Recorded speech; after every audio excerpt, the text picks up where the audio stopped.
The day of my wedding, I'll never forget. I was pacing back and forth at my parents' house. Like, this is not a good idea. Not a good idea. You know, the thing is, the tragedy of my life is, as much as I was an arrogant fuck in some respects, as much as I had the balls to tell my attending doctors that, hey, you can't do this and you can't do that. Yeah. I had absolutely no courage to just tell my parents, I can't do this. Dude, even on the day of my wedding, if I had just said, look, I can't do this. It would have been a little bit of an upsetting thing, whatever. But you know what? It would have saved a lifetime of aggravation. And the sad thing is, had I gotten the emotional support from my parents, who had recognized that there were problems with their conflict-driven relationship right from the get-go, that 6 months when you were arguing on the phone, like, none of my parents ever said, Mahendra, what the fuck are you doing? Like, why are you doing this? Like, you don't have to do this to please us. Like, you don't have to do this to meet any social norms or whatever. This is not good for you. Nobody said a word. And I didn't say a word.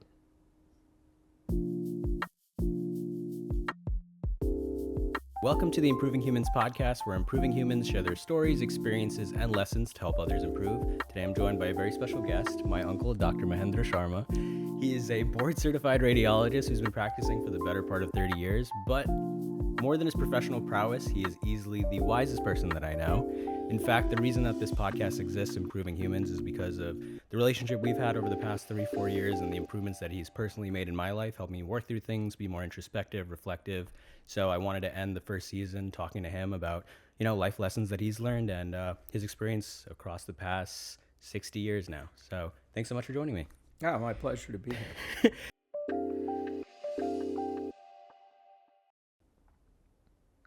I don't think I was emotionally prepared for a relationship with a woman because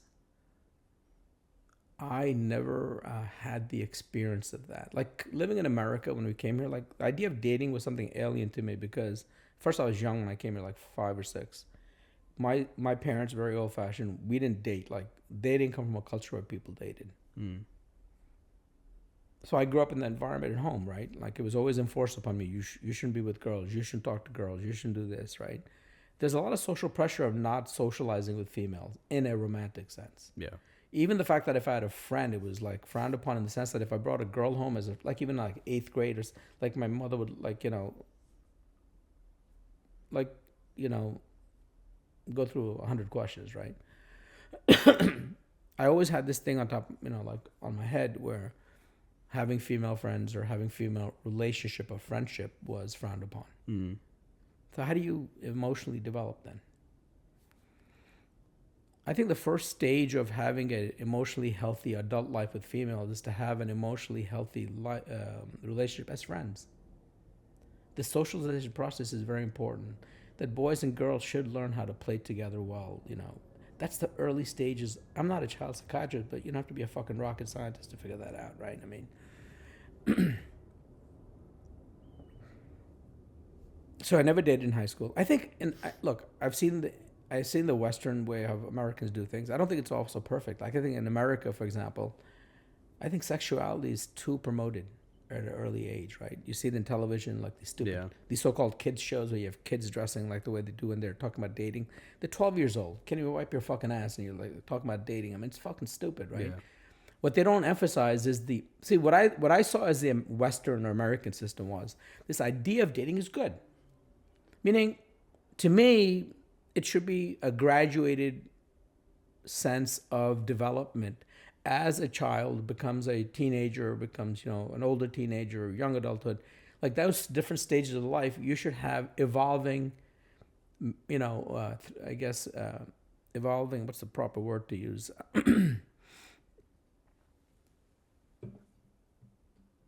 As you evolve, you should learn certain skill sets, right? Like you're playing basketball, for example. Like, you learn how to dribble, right? Then you learn how to pass. You learn how to strategy of the game, right? It's an evolutionary process. So same thing with dating, right? To learn to date, I think what the beauty of the Western system is that you have the capacity to do that, but they don't take advantage of it. So if you look at dating in America, like what I've seen at least, there are kids in my high school, like 12 years old, who are having sex or like messing around or sexually active. Like, that's not normal. Yeah. A 12-year-old child girl does not understand the emotional connection of a physical relationship to the emotional part of it. They're doing it for attention seeking, right? I want to be liked. So I remember, like, and it was so strange for me because I remember going to some of these parties in high school and where girls, like, there were some girls who were like blowing guys in like a closet or something, or they have multiple boyfriends. Like, what the fuck is going on? Like, and I'm thinking, when I got older, I realized these girls are being damaged because they think that they're going to be liked, like appreciated, but they don't realize that these guys are just using them, right, for sex or whatever it is. And that trauma that these kids suffer, they carry that for the rest of their life.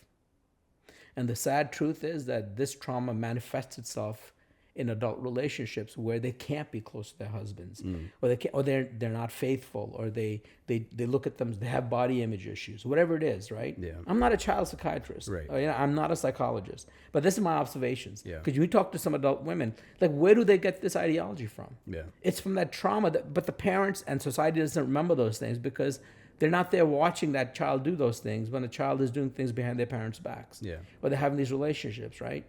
A 14-year-old kid, 13-year-old kid doesn't understand. Like, they don't understand the nuances of all this stuff. Yeah. I see kids, like, people are sexually active, at a young age, whatever. When I looked at that, I thought it was problematic. I've been to, like, junior high school prom dances. The girls are wearing, like, high skirts and whatever. And they're out with these boys. I mean, what do you think they're doing? Talking about chess and fucking politics? I mean, come on. There's a sexualization of it. It's an early sexualization process, which I don't think is necessary. Yeah. And I don't think people have the capacity to tell their kids, look, I don't mind that you have a friend of the opposite sex, but it should be one of friendship. And there's no discussions about that. Yeah. Like, nobody talks about it. The idea of sex education is like, no, this is intercourse and you can have a child and the sexual diseases. But the emotional part of being an emotionally competent person is never talked about. Nobody talks about it. I don't think any fucking family that I know of sits down and talks to their kids about any of this stuff. Right. Like, that's fucked up. You're letting if you have a male child, you let him go out into the world and doing these things and experiences, and they're just seeing other boys do it, and it's all just about attraction and sexuality. Yeah. It isn't about responsibility. It isn't about respect. It isn't how you treat somebody. I didn't have any, like I knew that I liked women. I knew that I wanted to talk.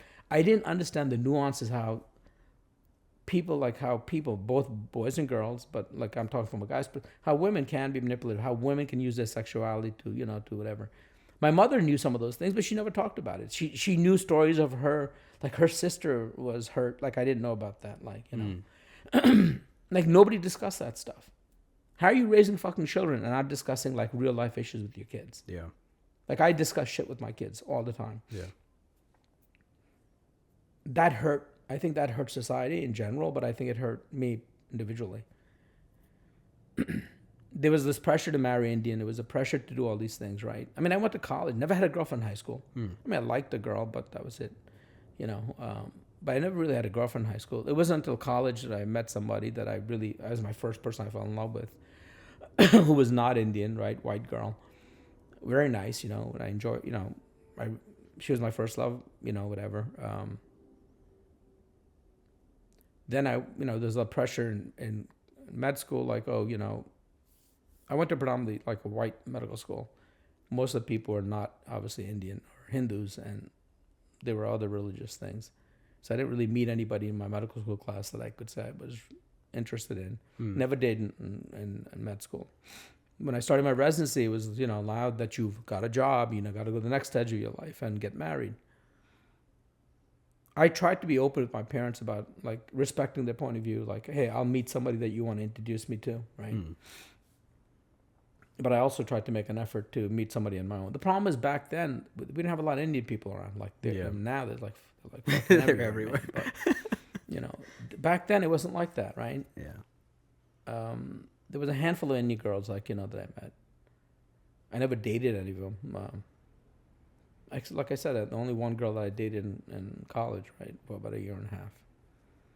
And then we broke up because I knew that my parents found out, and I knew they wouldn't accept it. Because she was white. She was white, yeah. I don't know how things would have turned out. I mean, but at least there was love, right? There was something. Fast forward, I do my residency, and during my residency, I met this nurse who was 10 years older than me at that time. So I must have been about 24, 25. She was a white woman. She was 35. She was a nurse. And I think she was divorced or she had a boyfriend or something like that. I think she was divorced and she might have had a boyfriend. I'm not sure. She had a teenage daughter. She was from Georgia. And I just met her in the cafeteria one day. We were just shooting the shit. And we ended up like messing around. So I don't know if you want to call it dating, but and I was torn. I'm just be honest, right? Here I am trying to live this sort of pure life, don't date. Because I was conflicted because this fucked up ideology. I shouldn't say fucked up. It's actually a good ideology. My parents didn't want me to be a man whore, because they felt like, what, if you have this history of having multiple sexual partners, that's not a good thing. Right. And I was ingrained with that sort of thinking where I felt like women are like that. Like every woman is like a virgin, whatever. And I had this image in my head. If I felt like it was a fucked up thing, I felt if I dated them, somehow I was not vilifying them, making them making this whole process of marriage somehow. Oh, here's something. I felt like I was cheating on my future wife. That's how.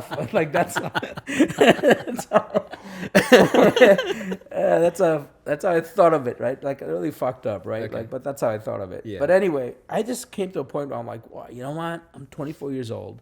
I haven't had fun. I'm looking at all my friends, they're going out, they're banging girls, having a good time. I hate to put it that way, but that's really how, And they're all doctors now, and they're meeting whatever nurses and having a good time. What the fuck am I doing? I gotta have a little bit of fun. Yet I was conflicted with the fact that I want to make my parents happy and do the right thing, whatever. Yeah. So I just said, you know what, fuck it. I don't know what's going to happen. I'm not meeting anybody. I'm not hanging my hat on anything. Yeah. So I'm like, you know what, fuck it. Let's just have a good time. So a buddy of mine was doing his residency at LIJ. I was at Nassau County Medical Center. So we would go on vacations together. We'd do Club Med, once a week, whatever. We'd have we had 4 weeks of vacation. So we'd do a lot of Club Med vacations. And we had fun, we'd go out to these single places, We messed around. We met a couple of girls here and there. We had a good time. Mm-hmm. Anyway, so I met this girl who's a nurse. She's 10 years my senior. And we just, weren't dating, but we were just having fun, We were messing around quite a bit. I made up for some of my lost time. Sure. And then, she started like me and, I liked her. Yeah. But I knew that it's not going to work because she's 10 years older than me and she's a teenage kid. Yeah. But she was nice. She was sweet. And I had a nice time with her. I treated her well, took out for dinners and we spent time together. And I had a fun time. I enjoyed talking to her, but, it's just not going to work. And that's around the time when I met my ex-wife. She was also at that same hospital doing her internship in another field. Mm. And I'd never met... she dresses very well. She's the perfect bait, right? Dressed really nice, whatever, carried herself well. And so I was very attracted to her external features. And she was Indian. And she was Indian, yeah. I'm I think win-win, right? And I remember I approached her and I would see her around and I would, typical of a guy, you try to, bump into people. Yeah. And I knew she used to go to the library at a particular time. We had a library at the hospital. So what I did is I purposely I finished up early and I was walking into the library and she was walking out. Yeah. And I'm like, hey, hi. She looks at me, she goes, hi. I said, would you want to grab a cup of coffee? That was my pickup line. That was a pickup line, but it was a sincere thing. You're prompt to it's continue. a hospital. Yeah. It's not it's not like you have fancy restaurants. And plus, I'm in my scrubs. It's opportune moment, whatever. So I'm like, I want to get her a cup of coffee. And we did. So she wrapped up. And then we talked for 2-3 hours. And I was at the hospital 6 o'clock, 7 o'clock. We were just talking. And then we started dating, whatever it was.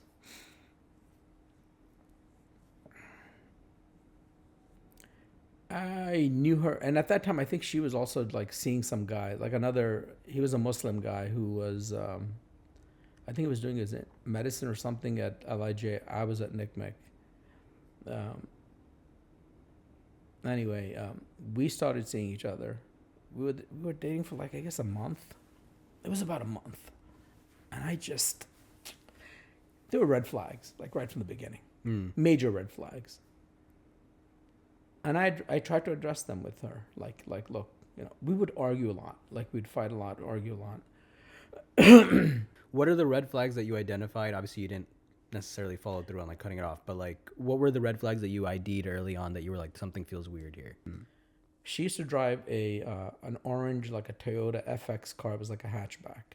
I remember one time when I went there, they were like, I sat. She had picked me up for the airport. I looked around, there were fucking tickets everywhere in the back seat. Car tickets. Oh, like parking tickets, whatever. Yeah. I go, what's this? She's like, what do you mean? I said, why do you have parking tickets? She goes, oh, I don't care. I'm like, what do you mean you care? She goes, well, who cares? I'm like, what do you mean who cares? You should care. Right. I said, those tickets are due. I said, it can affect your license, plus you get arrested, they can take your car. She didn't give a fuck. And didn't think it was important. And the fact that she was getting them, she didn't care. She would consistently repeat the offenses, the same offenses. Park in some place she's not supposed to park. Like, as if the fucking world were on. Like, what crack are you smoking? Like, that is not right. You need to fucking take care of these tickets. Yeah. We had an argument about it. Yeah. I'm like, no, that needs to be addressed. You need to pay off your tickets. But I'm the bad guy. Perfect example. I want to do something nice for my fiance, right? I want to do nice. I want to buy her nice things, right? That's what every woman expects. Oh, fine. I only make so much money. Yeah. What I make is not what I bring home. I used to bring home, I think it was like $2,000 a month. Excuse me. I had a car. I paid for my own car insurance. I paid for everything. I paid for my car payments. I didn't ask my parents for that. Yeah. I remember one time we had gone to Chicago, and she was big into like clothing, right? So my routine when we go to Chicago was the following. I'd fly there on a Friday night, go out for dinner Friday night, then Saturday morning, like I wanted to go discover Chicago. I wanted to go do the local sightseeing, all that stuff, right? Yeah. Not interested. There was a museum right behind her apartment building, which I wanted to see. I never went there to see her. No interest, could care less. Her routine was, which is my routine now, because get up late in the Saturday morning and then go out to like an Indian place. They have these Indian towns in Chicago. Like go there and fucking have dinner, like lunch. Yeah. Now we're eating till 1 or 2 o'clock. Then you go shopping and you come home. It's now 4 o'clock in the evening, whatever. And then maybe go out again. That was it. Like a very fucking sort of shallow, empty fucking existence, as far as I'm concerned. No interest in doing anything artsy, no interest in doing anything like intellectual or something. And this is like in my heart saying, what the fuck? Like, why are you in this? Like, what is going on with, like, what are you persisting in doing this? Yeah. One time we'd gone to this Indian store. She was looking at dresses, and there was a dress that was $800. I bought it for her as a gift. That's a lot of money for a fucking dress when you're making $27,000 pre-taxes. And you bring them $2,000 a month, which is almost half of your whatever salary. it is. Yeah. And then I remember one of my other friends was getting married, because all my friends were like roughly the same age, and they were now getting married. One of my friends' now wife, she had gone to Chicago because, my ex-wife loved to talk about clothes, like she's some expert and everything. She convinces her to come to Chicago, go shopping at these stores. And now, they're shopping, and she's not talking about buying more stuff. Oh, let me give you a preamble to the story. We're driving one day, and she tells me, I'm telling her, I said, look, we need to talk about your finances. Not interested. What I found out from that conversation was that she was actually borrowing money from her friends to buy clothes. That's how pathologic this shopping thing was. I'm like, how do you borrow money to buy shit you can't afford? Yeah. You shouldn't be. I said, what don't you have? You have more clothes than fucking God. Like, what are you doing? Yeah. Didn't care. And I remember, like, when my friend's now wife came to Chicago, Like she kept, and you have to understand from a guy's perspective. We've been trained by society to say you should be a good provider. You should be a good provider.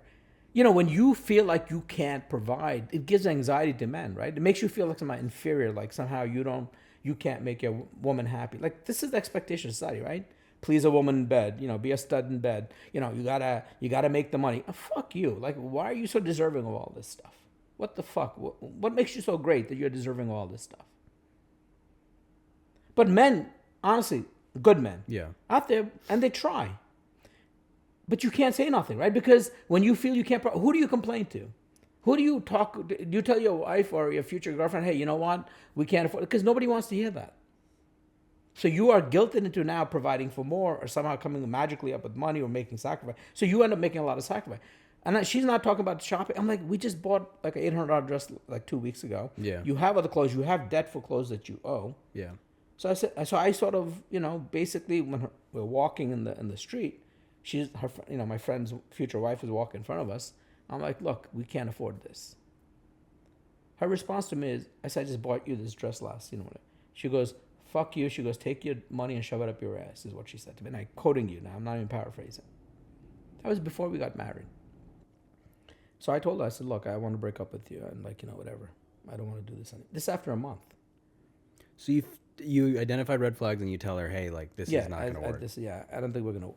And I was just honest from the beginning. Like, I'm like, look, I don't think this is going to work. We're just different people. I've always been like that. Like, I don't, like, people tell me a lot. Like, I was very quiet when I was young. But as I got older, I felt comfortable, like, expressing myself. And I was very upfront with her. I said, there are clearly differences between us. I'm not saying you're a bad person. I'm not saying I'm a great person. I'm just saying we're not compatible. Yeah. And I remember her, I remember leaving that day, and then she must have talked to her sister about it, her older sister. Because she has 4 siblings, right? She has 2 sisters, one older, one younger, and then she has a younger brother. I remember her talking to her sister about it. She must have talked to her sister about it. And, I think it was a couple of days later, I think she and I spoke again. She's like, look, I understand what you're saying, basically she's like, I'll change, whatever, So she said everything that she needed to say to convince me that she'll change. Mm. Now, mind you, this is also around, I think it was March or April, because she was doing her residency and she had applied for a fellowship in Chicago. And so there was a sense of urgency in the sense that she was going to leave New York and go to Chicago. So we dated for another month. At that point, I had told my parents about her.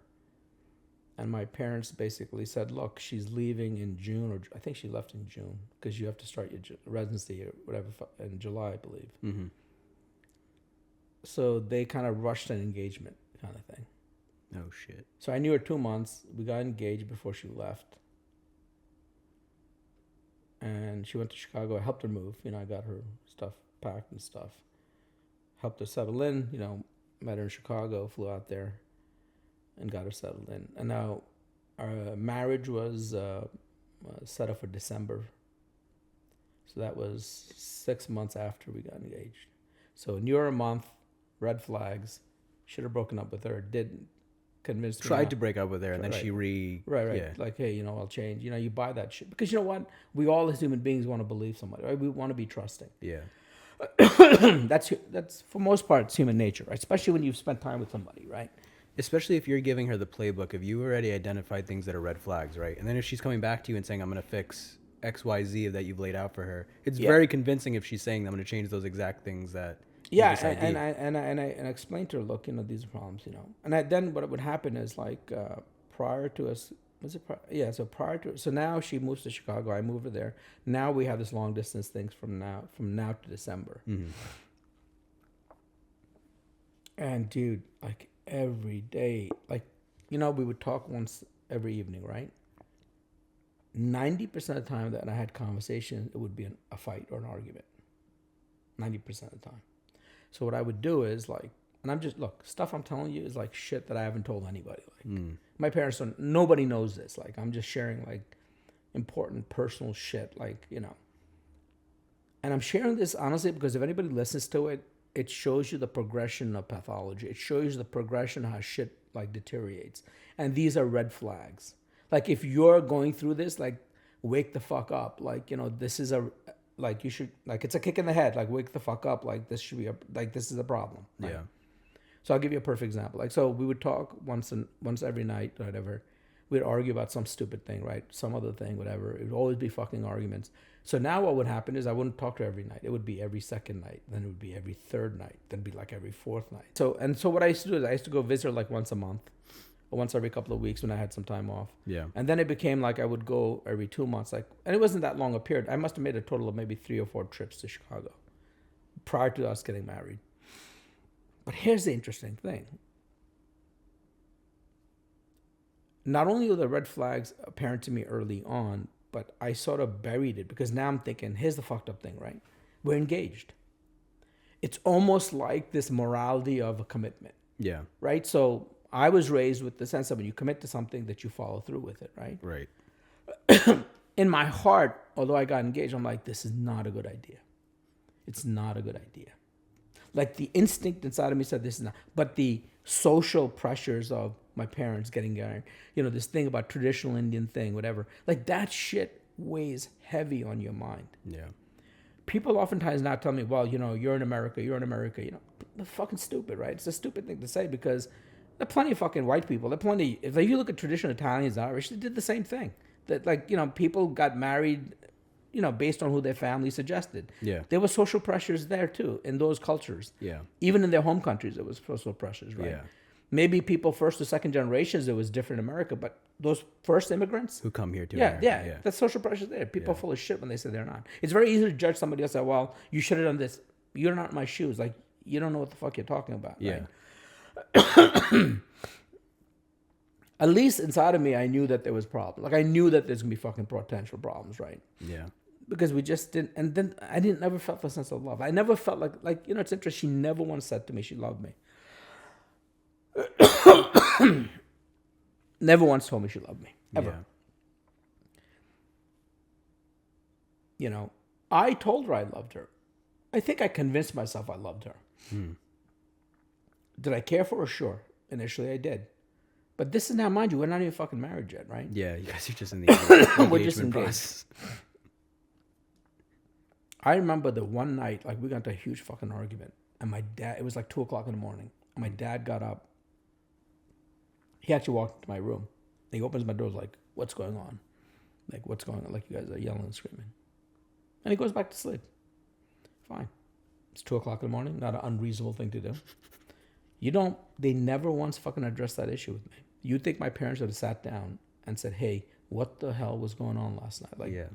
what are you guys arguing about? Like, you guys now argue every night. Like, there isn't that concern. Wow. And that, I think, and I told my parents this, you failed as parents in that regard. Yeah. I don't care about your, you know, I think traditions are nice, all that. I'm your son. You vested your time into me, right? How do you send me to a fucking sacrificial altar knowing that, hey, there's a problem? That's a failure of fucking parenting. And I see this in a lot of cultures, especially some of those religious people who are very religiously fundamental in their belief system. Yeah. They know their kids are being abused in those relationships. They just don't fucking say anything. They're worried about, oh my God, the social implications. Society's going to reject us. They're not going to like us. We'll be outcasts. Bullshit. Yeah. Your failures as fucking adults and parents, as far as I'm concerned. I to this day resent them for that. I'll be honest with you. Because you know what? I would never let my fucking kids go through that. My kids today, if I see one thing's out of line, I get into their business. Because you know what? They're my investments. I have spent my life working hard, putting the blood, sweat, and tears into my children. They are my investments. I'm going to make as sure as shit. And I've had conflicts with my American friends about this. I've had arguments with my friends about this, about my approach.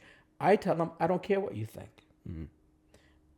My life experiences, just like your life experiences, are valuable experiences. The fact that you don't talk and discuss those with your kids, I think that's a failure on your part. Yeah.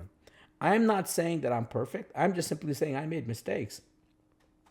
You don't have to burn your hand in the stove to realize, hey, if you put your hand in your stove, you're going to burn your hand. Yeah. Right? I could tell you that, hey, if you put your hand in your stove, you're going to burn your hand. 'Cause I've done like, that. you don't have to fucking go through that, right? Yeah. That's the whole idea of teaching life lessons, right? Yeah. My parents failed in that regard. Like, how do you not sit down and talk to your son and say, hey, you know what? Like, what the fuck is going on in your relationship? Like, that's fucked up. Like, you guys shouldn't be arguing all that much. Yeah. Right? Not one conversation. Not one conversation. I remember, like, having a discussion with my ex-wife at that time. Like, we'd be in her apartment. I would go visit her, right? I would tell her constantly, look, for this marriage to work, we have to be on the same side. We have to have similar approaches. We have to have some ideology that is common to the both of us where we can figure this out. Yeah. The day of my wedding, I'll never forget. I was pacing back and forth at my parents' house. Like, this is not a good idea. Not a good idea. You know, the thing is, the tragedy of my life is, as much as I was an arrogant fuck in some respects, as much as I had the boss to tell my attending doctors that, hey, you can't do this and you can't do that. Yeah. I had absolutely no courage to just tell my parents, I can't do this. Dude, even on the day of my wedding, if I had just said, look, I can't do this. It would have been a little bit of an upsetting thing, whatever. But you know what? It would have saved a lifetime of aggravation. And the sad thing is, had I gotten the emotional support from my parents, who had recognized that there were problems with their conflict-driven relationship right from the get-go, that 6 months when you were arguing on the phone, like, none of my parents ever said, Mahendra, what the fuck are you doing? Like, why are you doing this? Like, you don't have to do this to please us. Like, you don't have to do this to meet any social norms or whatever. This is not good for you. Nobody said a word. And I didn't say a word. I didn't say a word. That's how fucked up it is. When you talk about peer pressure and social, that's how influential that can be on a person.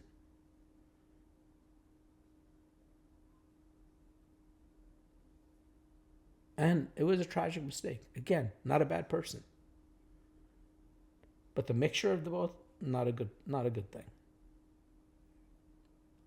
Jesus. Never in my... It's interesting, like a buddy of mine, the same guy I keep referring to as my best friend. I remember, like, a couple of years before we got divorced, like when I moved out of the house, like we had a Christmas party. And he was sitting with his girlfriend in the party at, in our living room. And he had actually, because I don't think his girlfriend ever believed some of the stuff I would tell her, like, And my friend actually addressed this with my ex-wife. And he asked her a simple question. Have you ever told your husband that you love him?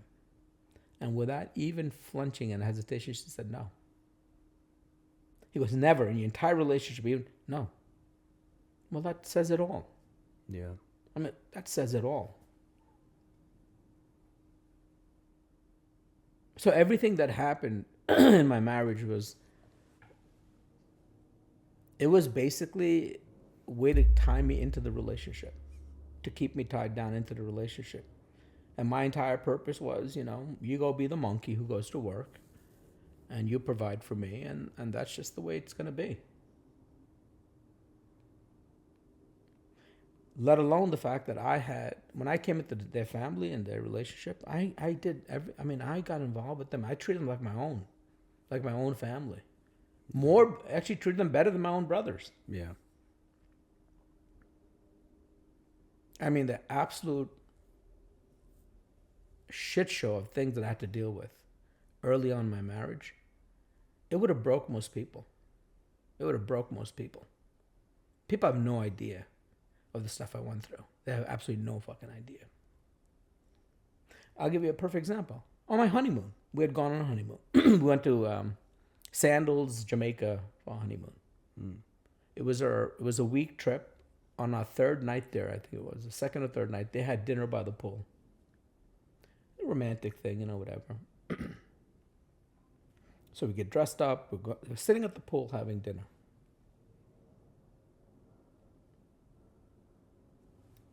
She brings up her old boyfriend in a conversation. No, I'm not a fucking genius. But I don't think that's appropriate. Yeah. I don't think that's appropriate. Especially knowing, well, first of all, you're married to somebody, you're in a fucking honeymoon. Like, why would that be an appropriate topic of conversation? And I told her so. I'm like, and I got annoyed at dinner. I'm like, no, whatever. Like, why are we talking about this? Like, what?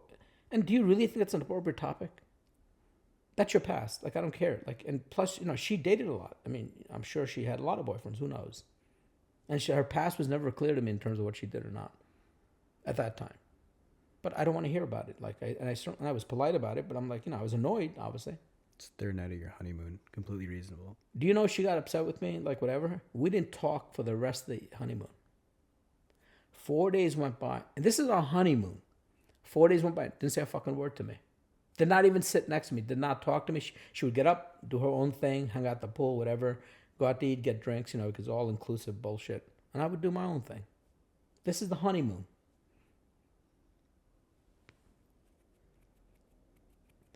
I get a lot of shit. People, because people tell a story that they want to tell. And obviously somebody can accuse me of the same thing. I'm just recollecting sequentially the things that had happened. So this idea that people say, well, he was difficult, or he had a change of heart, or, he was invested. That's absolutely not true at all. 100% not true. I have always from day one tried to have a conversation, tried to talk about stuff, tried to remedy stuff. But that's all been ignored.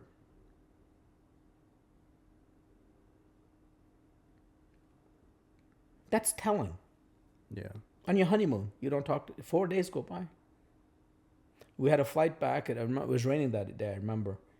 We didn't have a conversation until we got to the fucking airport on the flight back.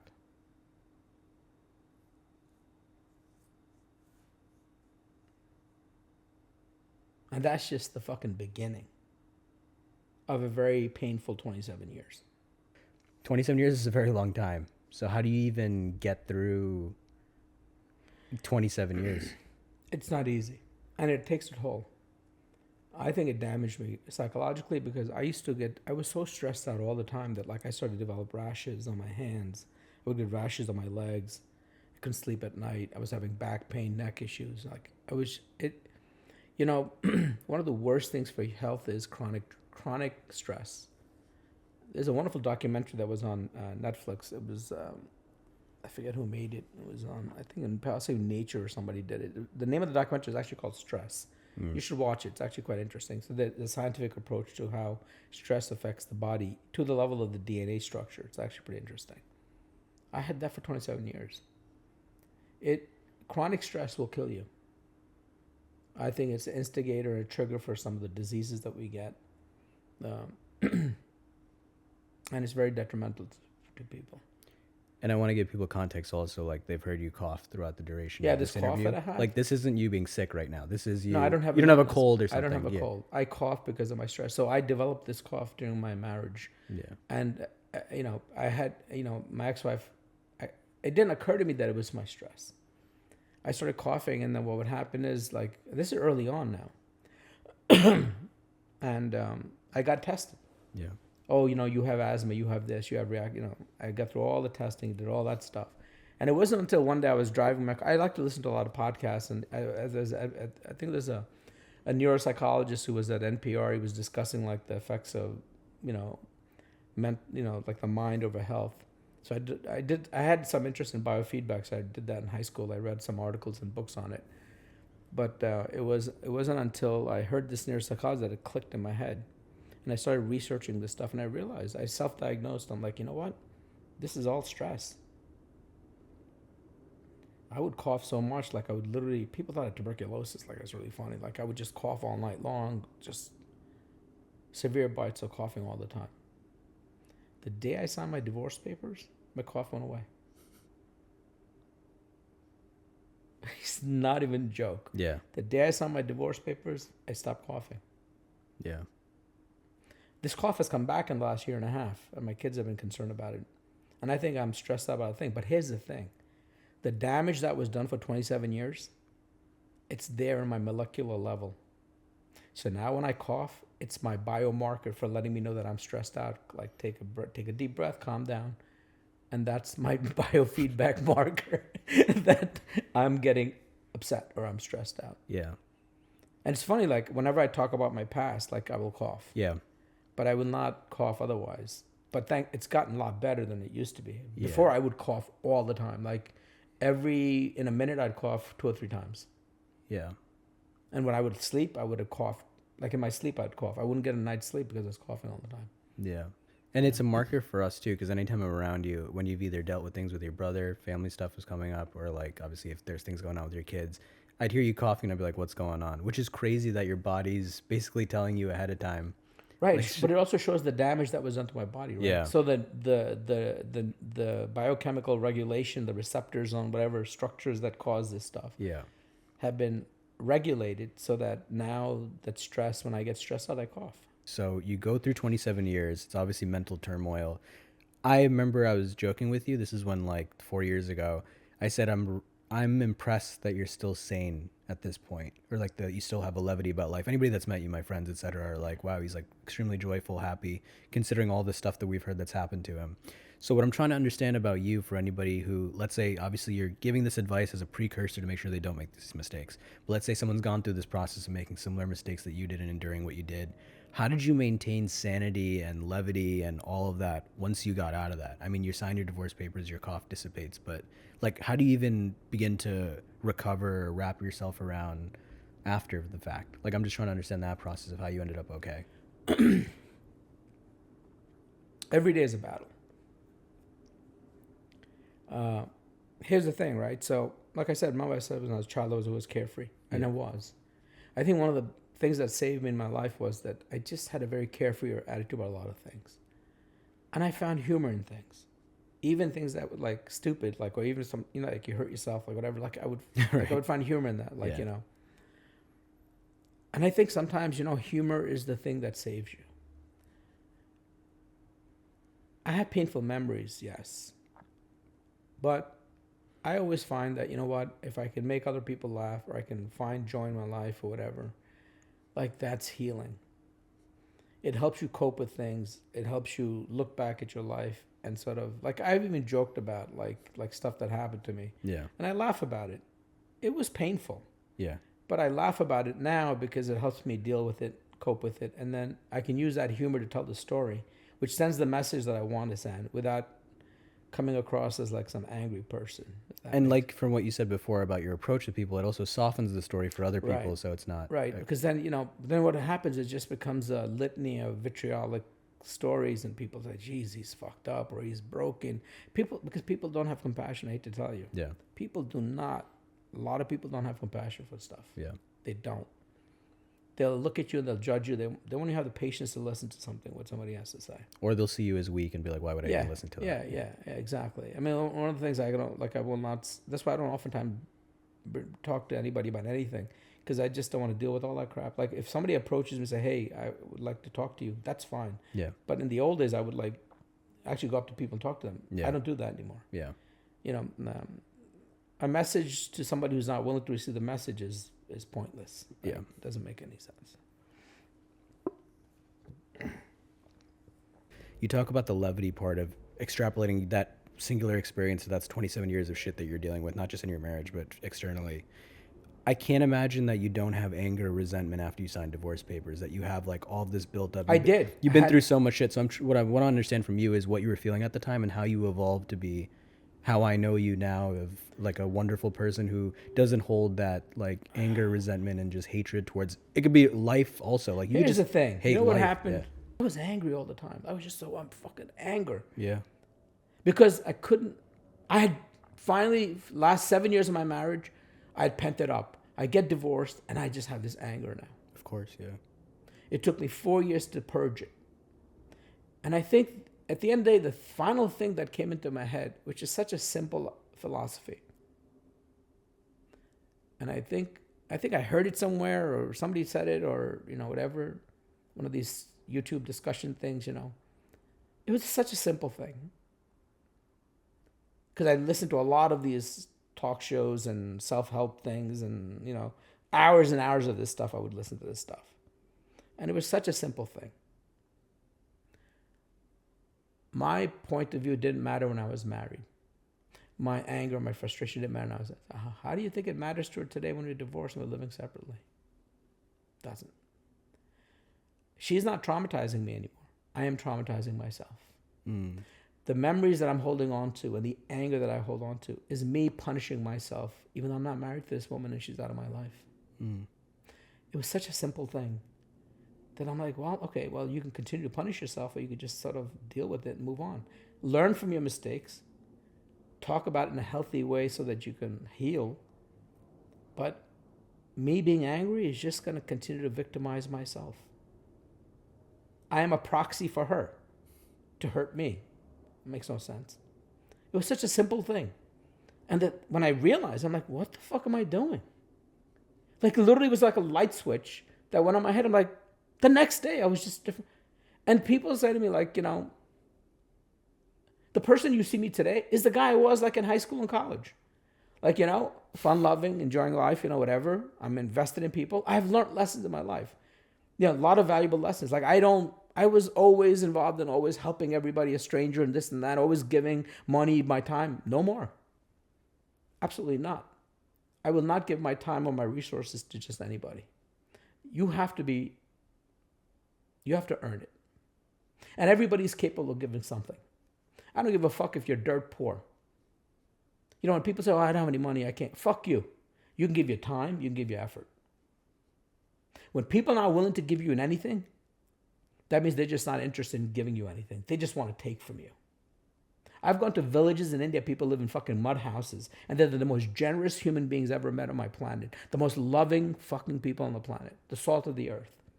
They're capable of giving.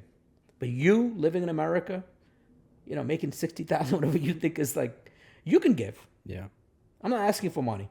You can give your time. You can pick up that phone and call.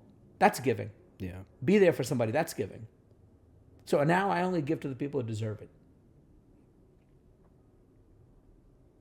That's a big modification in my life. But yeah, I'm not angry with my ex-wife anymore. I'm actually angry at myself that I allowed somebody to fucking squander my time and my youth and my mental sanity and my resources. Yeah, that upsets me. But I don't have that deep-rooted, like, even when I think about it, I can think about it, not be angry about it. But I can remorse. It's like losing somebody. It's like having a death in the family. Like, yeah. You lost your life, right? So you're remorse. You're like, it's almost like a grieving thing. Yeah. You're grieving your own life. And my message to people today is, I don't care what culture you come from. I don't care. Trust your instincts. If you feel like something's not, speak up for yourself. Because nobody else will speak up for you. I was having a conversation with somebody recently.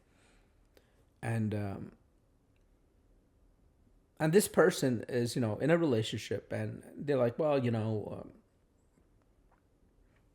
been dating this person for X amount of years, but that person is changing.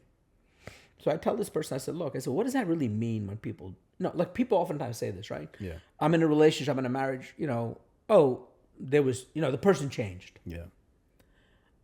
I thought about that. I thought about this concept for a long time. And I said to him, I said, dude, I don't think people change. I go, what you're misinterpreting as a change is not a change at all. It's a reversion. It's not a change. They're like, what do you mean? I said, dude, think about it. Your core nature that's developed at an early age, preteens, teen, whatever, adolescence, whatever, you kind of have certain things about you that are established at an early age. There's some modifications of it, I guess, as you get older. So here's the thing. I said, let's look at your situation. So you met this girlfriend that you're dating. I go, yes. He goes, yes. I said, okay, so how long did you know her? Oh, I know her X amount of months. You go, we got engaged. I said, okay. He goes, but you know what? After the engagement, I see red flags. I said, okay. And now she's changed. I said, okay. I said, she hasn't changed. I said, the reality is that when people want something, they want to, I said, it's like when you go on a date or you go to a movie or the first time you meet somebody, you put on you shave, you put on your nicest clothes and stuff like that. It's an act. It's a cover. You're going for a job interview. You're going for a job interview. Yeah. I said, you want to put your best foot forward. It's an act. You can only act for so fucking long. The reality is that if you really want to meet somebody who's substantial in your life, be who the fuck you are on day number one on your date. Like, I'm not saying go in sweatpants. Yeah. Yes, groom yourself. You don't want to be a fucking pig, right? Same thing, girl and guys, right? Yeah. Like, a girl doesn't have to wear fucking her tits showing out. Like, there's no need for that. Yeah. And if that's what your ace is, well, look, show me any good-looking guy or a good-looking woman. I'll show you somebody who's tired of fucking them, right? The bottom line is attraction only goes so far. Yeah. Physical attraction only goes so far, right? So I would tell you that be who you are. Like, speak openly, but yes, if you have like my personality, which is hard to take sometimes, I would say graduate. It's like having a cup of coffee a little bit at a time, right? But you eventually, within a short period of time, let the person know, hey, this is who he is. Yeah. So that there's no surprises. But we can have difference of personalities, but who are you at the core? Yeah. What is your belief system? What moral compass do you have? So this person who's having a conversation with, I said, dude, people put on an act. And so when you put on this act, when your partner put on this act for X amount of time, you bought into the narrative. Yeah. Right? So you get engaged and you propose and life is wonderful, flowers and butterflies. But now it's X amount of years later and you're upset that this person has changed. The person has not changed. What you're looking at today is the unveiled version of who the core of this person is. Yeah. All this time that put layers on that you were attracted to. People don't change. Your goal is to meet somebody in your life who has similar belief systems, at least common goals, things that you value as core values for yourself. Those are the kind of things that you should look for in somebody else. This bullshit about opposites, it's all nonsense. It's all like this, westernized fucking romantic bullshit, right? No, opposites don't attract. Yeah. That's ridiculous, right? Yeah. Do you really think you can have a successful business with somebody that you're in conflict with? Oh, is it romantic somehow? Like, do you think that if you fight about some project that you're doing that's not romantically a project that's come to fruition and it'll be successful? What kind of crap is that? It's fucking bullshit. And people buy into this narrative, right? Yeah. It's nonsense.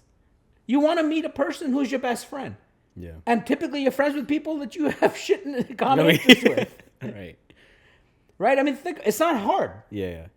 So spend your time meeting people who have similar interests, who come from and don't have to be in the same, even religious or social or ethnic backgrounds, because there are people in different ethnic groups who have similar traits, similar things. So meet a like-minded person. Yeah. Meet a person who's passionate about things that you can see. They can, and the most important thing I think is respect. You should always you need to respect and love the person you're with. Respect, admiration, and love. In fact, I would put love 3. You need to respect somebody, admire them, and love them. And if you have that as a starting point, I think you're on a starting path to a good relationship. And I would encourage people who are dating, work out your shit before you get married. Have those conversations about finances, outlook, kids, religion. Where do you see yourself retiring? Where do you have those conversations? And by the way, look into their background. Yeah. Look into their background. Look at their fucking Visa bills. I'm joking, man. Yeah. Look at their bank accounts. See how many times. See if they're in outstanding debt. These are all red flags. These are red flags. Look at their spending habits when they're with you. If they're always struggling to make money and always struggling to bills and always not paying their bills on time and they have ongoing debt for stuff that they have choice, I can choose to buy this. Do I need it? Is it a need or a want? Yeah. Hey, look, there's plenty of things that I need and want, but guess what? I can't have it all the time. Yeah. So I don't buy them. Yeah. I can do without them. My life is not going to fall apart. Yeah. And I have the temperance and patience to say, I can't afford it today, but guess what? I'll buy it in 2 years from now. Who gives a fuck? Like, how does that change my life? Yeah. And unfortunately, we don't teach our kids this stuff. We don't teach our kids these lessons. You have kids who come from rich families, like my ex-wife's family, right? They weren't wealthy, but somehow all of us sisters, especially the two, her and the younger one, they have this ideology that, life is some great party and then somehow they can just spend endless amounts of money and that there's no responsible way of handling finances. Even the oldest sister was like that. Yeah. All the marriages all failed, by the way, and failed for money and all these issues. Yeah. And I guess where I would love to sort of have like a finality point for this particular conversation, because we're going to have many more where we'll get in depth about things, is I want to talk about the idea of improvement. Because one thing that I very much respect about you, outside of the fact that you've given me great advice and sort of talked things through with me, is that you're constantly on a path of improvement. That if I were to say something to you like, hey, like, I didn't love the way you did this, like, this is how I felt about this, and I think you can maybe make an amendment, you at least reflect and are introspective about it. So if you could give someone advice about how to make improvements in their life, or at least be receptive to improvements, how have you done that for yourself? Like, how do you maintain I that? think the day I decided, look, you know what? Shut the fuck up and listen to what people like honestly, like, listen to what people have to say. Like, I mean, not that I didn't listen to people, but I'm just saying is like, you know, nobody likes to be criticized, right? Nobody likes to have criticism. And I just realized, you know what? If somebody says something, like, listen to it. Who cares? Like, just and process it. Yeah. Put your ego aside and just process it. Is there some validity to what this person is saying? Yeah. Even if I can extract 0.1% information from this conversation, would that information better my life and better my relationship with this person? If the answer is yes, incorporate that and at least contemplate on it. That's how you affect change.